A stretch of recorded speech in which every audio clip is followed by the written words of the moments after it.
Congratulations to Crystal Palace for qualifying for the FA Cup finals. You know, it was amazing performance from them against Aston Villa. Amazing performance. If you watch that match, maybe fatigue was beginning to creep in on Aston Villa because this was not the real Aston Villa that I used to know. Especially given the performance they put in against PSG and their consistency so far, you know, in the few games they've played. But then Crystal Palace, it was about who wanted it more.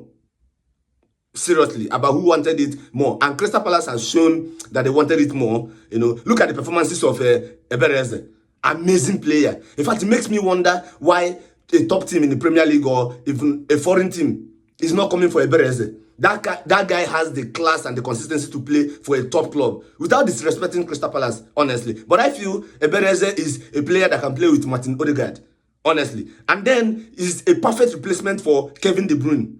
Yes, as much as we speak about the brilliance of Jamal Musiala and the rest of them, Ebereze is right in the mix. He's a very classic player. Look at his goal against Aston Villa. Amazing goal from outside the 18 years box. You only see this thing from players like Kevin De Bruyne, you know, maybe Bruno Fernandes, you know, Martin Odegaard. He's equally right there with the best, no doubt. So I was so happy for him, you know.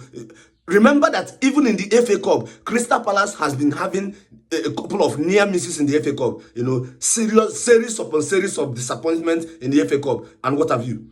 But then, you know, yesterday they put in an amazing performance. I was so happy for them. Yes, as much as I also wanted Aston Villa to win. Honestly, I also wanted Aston Villa to win, at least to get something, you know, after a brilliant season like this. But then Crystal Palace, you know, there was this emotional connection with Crystal Palace because I've seen Crystal Palace time and time again, the disappointment they've had over the course of the years.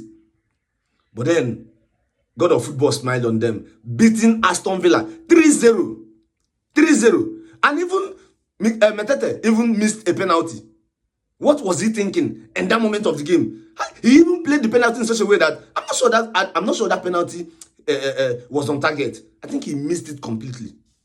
But then amazing from them, amazing from them. Right now they'll be waiting for either Manchester City or Nottingham Forest in the final. But right now they are in the finals of the FA Cup, which means there is a trophy to win at the end of the season. Imagine what winning this trophy will mean to Crystal Palace. It will help to build their momentum. It will help to build the club. It will help to position the club again, you know, in terms of their top six or their ambition or whatever thing they want to achieve in the Premier League or even as far as going into the Champions League spot. You never can tell. But then winning that trophy will be massive for them, seriously. But congratulations to them. They are in the finals and they'll be waiting for Manchester City or Nottingham Forest. Remember, Man City, Nottingham Forest, they are playing today. But definitely, you know where my 2 cents will be. Meet me at the comment section, share your thoughts, share your opinion. Let's see what you think about Crystal Palace beating Aston Villa and being in the finals of the FA Cup. Remember to follow Felix Xclusive. Thank you so much.